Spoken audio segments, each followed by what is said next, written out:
Friends, அகரவரிசை continuation பார்ப்போமா? So next இரண்டர கழுத்தல்னா முத்தி அடைதல். ஓகேவா? இரண்டில் மூன்றில் அப்படின்னா 2-3 நாட்களுக்கு ஒரு தரம். ஓகேவா?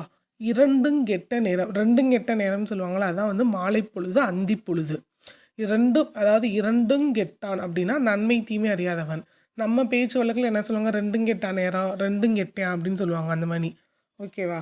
அடுத்து இரண்டு நினைத்தல் அப்படின்னா கெடுதி நினைத்தல். இரண்டு படுதல் அப்படின்னா பிரிவுபடுதல், ஐயுறுதல். இரண்டெட்டில் அப்படின்னா விரைவில். ரெண்டெட்டில் வந்துடலாம்ப்பா அப்படின்னு சொல்லுவாங்களா, அதுதான் இரண்டெட்டில் அப்படின்னா விரைவில். இருதலை கொல்லினா எப்பக்கந்தும் துன்பம் செய்வது. ஓகேவா?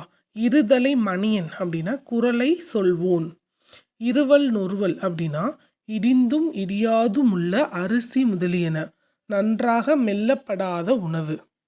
ஓகேவா? நெக்ஸ்ட்டு இல்லாததும் பொல்லாததும் அப்படின்னா பொய்யும் தீங்கு விளைவிப்பதும் இளம்படுதல், வறுமை அடிதல்.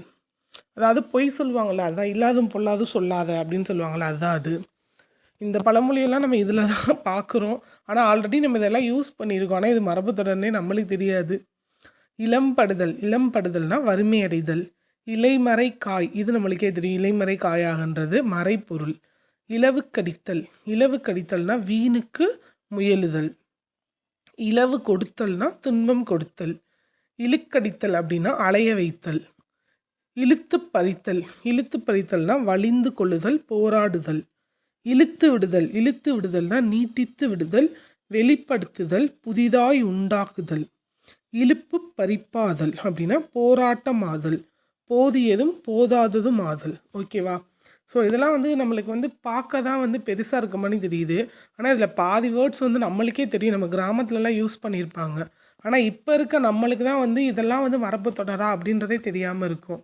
ஸோ ஈஸி தான், படிச்சுக்கோங்க. Thank you so much.